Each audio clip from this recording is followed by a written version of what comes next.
the first steps were all failure. And that's what it takes for anybody. I mean, you just have to get out and fail.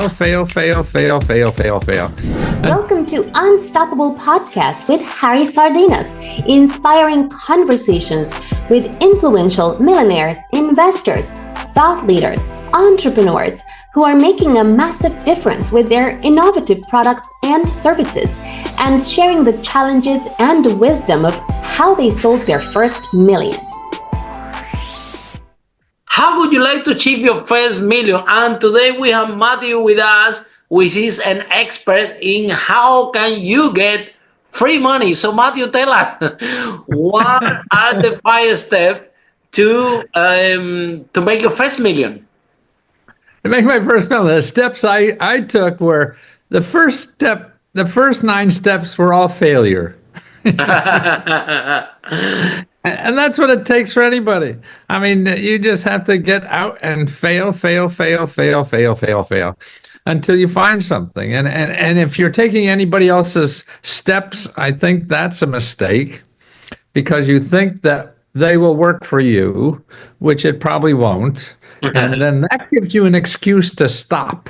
You know, if you take somebody else's steps to success, what happens, I think, you go along, maybe 1 works, 2 works, and then 3 doesn't work. And then you don't know why. So you just call the guy who gave you those steps an idiot, and you don't do anything about it. And the failures are the important part. So if you stop when you have a failure, then you're not going to learn and grow. And that's why I think taking somebody else's steps, and they have to charge you a lot of money, so they have to make you believe they know the truth, which they don't. And you have to build your own truth that works for you. And you only do that by falling on your ass and picking it up, falling on your ass again, and continue doing that until you get lucky. Lucky is trying a whole bunch of stuff. Yeah, but that's what lucky is. Yeah, what? But Matthew, we can agree that having some strategy, some blueprint can help us to reduce the failure. Like for example, get funding for your business. I think that if you're an entrepreneur, I remember, I never got a funding for my business. I have to grow organically, all of them. And right. It's exactly what you described. It's a failure after failure after failure. And it's I have just a little bit more money to invest in marketing, that would took my business to really fast to the end result. So sometimes strategy and blueprints are helping entrepreneurs, startup founders to grow the business. So in your opinion, do you think that in terms of finances, there are vehicles that startup founders and entrepreneurs can use that actually can alleviate that constant failure? Yes. I mean, the thing is, there's tools out there that don't cost any money. So we think we need money a lot of times because we don't know our options. And so we know, hey, if I had a lot of money, if I had $100 million, I could just advertise the hell out of this, and probably it'd fail because you don't know enough what to advertise or how to advertise. I mean, that's what I don't pay for advertising. First of all, I feel out until I know what works. And you could do that now so much easier to find out what works because of social media. Before social media, you had to buy advertisement. And before what I did, and I used to buy advertising, they'd all fail. And then me too. I bought a lot of fail. Oh my God! Exactly. You're right. So here's my secret to do it. It's not a secret. You get free advertising. A couple ways to do that. One, I learned before the last, not on this, but not on social media, but before traditional media. Okay, I couldn't buy an ad, but there were so many talk shows that, okay, how do you get free advertisement? And that works. Yeah. Right. Exactly. Yeah. And you create an idea and a story. So the advertisement writes about you. And I remember putting 1-inch ads in the Wall Street Journal. for my business. My first business was business to business, and nobody. I'd get people writing in on napkins, and they weren't legitimate ads.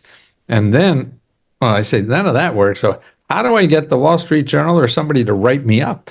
So a press release and getting free advertisement. Hey, look at this guy's going to tell you how to make $1 million, whatever. And then with electronic media, it was radio, television back then, there were a lot of talk shows. And talk shows need guests. So what I would do, I would write a book for a year and then go to 50 cities after that. Yeah. And getting free advertisement by showing up in town. I'd be on the noon news, the morning news, the evening news, the radio talk shows, the TV talk shows. Good morning, Toledo, good afternoon, Toledo, good night, Toledo. They all need guests. So I would get with my expertise and get, like, I was on Letterman maybe 6-7 times and for free. And so I get 7 minutes for free on Letterman. And in the half 7 minutes, you would stop and somebody would pay $50,000 for an ad. I didn't have $50,000, but I would act crazy to get 7 minutes for free. Yeah. And it's about being creative. And at the end, I remember back in the old days, when we bought advertising that some of them, they were terrible, and they sold really good. I remember one guy, when I used to own a restaurant, he came to me and said, we're gonna put the poster of your restaurant in Liverpool Street. Liverpool Street is one of the busiest metro and international train station in London, right? So I'm like, wow, my ad is Liverpool Street is gonna bring me a client for my restaurant. So I pay it was a contract for 2 years, thousands of pounds for that thing. Then the ad is on, and no one is coming, zero, literally zero. And I'm like, man, let me go by to Liverpool Street to see what is my ad, to see what happened, why nobody comes. Right. I arrived to peak time to the station. Yeah. And it's a really, really busy station. We're talking about thousands and thousands of people Exactly. walking around to take the train. But this is the problem. This exactly is the issue. Everybody's on a rush to pick the train. Nobody cares about the ad. That is really, especially when they put it, everybody was walking fast, where a completely different game is they put in a place that at least people stay and wait, which it was not the case when my ad was placed. My ad was placed in a corridor with everybody that walks into this corridor. The only intention they have is to run and get the train. So, been there, done it, know what you're talking about. Okay. However, that's what I found. I learned the same way, and I feel, well, you can't pay for something that somebody else, that it's worth to them. You have to find out what it's worth to you. And that's why you do free sources or whatever to do that. And then you build up a way that you understand what works. So if you go free, the other way I did it, and I still do this now, is share. In other words, I'd make a TV commercial, a little 2-minute spot or something, and I go to TV stations and they say to me how much. I ask how much is the commercial, and they give me thousands and thousands of dollars. I can't pay that. But if nobody buys your commercial time, because they have to sell it to somebody, there has to be an ad there, or whatever. If nobody buys it, use my commercial, and I'll give you half the money I get. So I share whatever they get in. So like you with a restaurant, you say, here's a coupon or something like that. And so then they're coming in and you could afford that. You give them money. And I made lots of money on that. And I'm doing it again now that I'm finding out slowly what works on social media. Now it's all free. I just do I could do 10 videos a day if I want, kind of stuff, and on YouTube and things like that. And that's tough, and it's hard to scale. But I'll learn eventually what it takes, and what I know who she is now. I think I saw her in a clip behind here. You saw it behind my screen, right? Yeah. She Yeah. spoke, Okay, now I know. definitely, she spoke highly of you. Yeah. Yeah, we had a delightful time. Yeah. You're I'm very just colorful. That's why right. that's why we like each other. Right. Yeah. I mean, at 81, I can't even remember minutes ago. But it's that's all the marketing people, and that's why I say you're going to make $1 million and put an ad here. Okay, I'll give you half the money. That's very creative. Yeah, that's very creative. In the end And of the that's day, like, you have to. You can't, if you don't have money, you can't use traditional sources. It's all the big sources are all for people who have money. You well, don't if have you money. start in a business, you have to become creative, and definitely you don't have money, and definitely Exactly. if you get some grant or some funding, and you're gonna use in advertising, you have to be very careful and to measure in small scales. Something, Matthew, Absolutely. that advertising actually it was a big aha moment for us. Something that we really enjoy about this new the advertising in what we call a pay per click in Google and Oh yes, yeah, YouTube yeah. and whatever and Facebook, yeah, is that they are very measurable, so you can measure how much you're spending and you can tweak and you can fix it and you can Right. improve it with very little money until the whole process work and then you Yeah, can scale. right. And this was an advance in technology that didn't exist in before. You before you put an ad, you don't Right. know how many people are looking at it.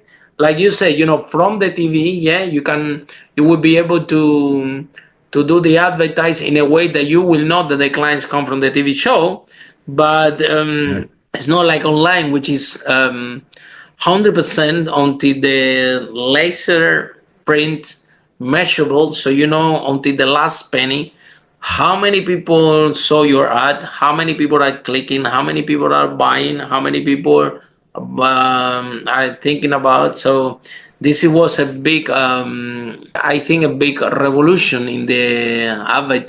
advertising work. And but at the moment, yeah, saying that, yeah, the whole thing have become really expensive, in my opinion. Yeah. Yeah, It is because they're getting it. because everybody now is on it, and those systems they work. It's like an auction. Or the higher bidder pays more. So Right. you want to target, I don't know, entrepreneurs for this podcast, for example. Yeah, multimillionaires. Now you need to compete with everybody Right. that is targeting multimillionaires to do business with, which is something really expensive. And now you are in a it costs a fortune. Yeah. So again, we need to come You back, can't play Matthew. the game. Yeah, we have to come back to become creative again. Correct? Right. So Exactly. Other people are going to outspend it, and they have so much money it doesn't matter. And it matters to a small guy like you or me. So you can't play that game. we have to And become you have creative, to. right? So but the Yeah. solution, I mean, what we need to share with our audience is that if you are Yeah. creative enough, you can Yes. you can have access to Exactly. this. You just have to You, be you, creative you and just, Follow us and for more interviews with world's most influential, audacious entrepreneurs that overcame challenges and adversity, providing you with the blueprint of how they sold their first million so you can grow your business exponentially.